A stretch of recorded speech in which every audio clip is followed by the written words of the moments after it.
Yedere çıktı şürmüdü kula Sabırman ve sinliye yıllanmaya külüm yok Şiir etmeye külüm yok Şirbetmeye külüm yok Küzüm yetişti Divanıma şekirim Divanıma şekirim Divanıma şekirim Divanıma şekirim Divanıma şekirim İlmak yanarısı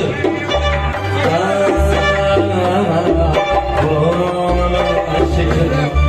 Divanıma şekirim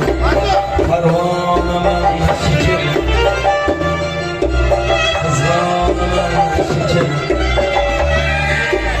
İlyanıma şekirim İlyanıma şekirim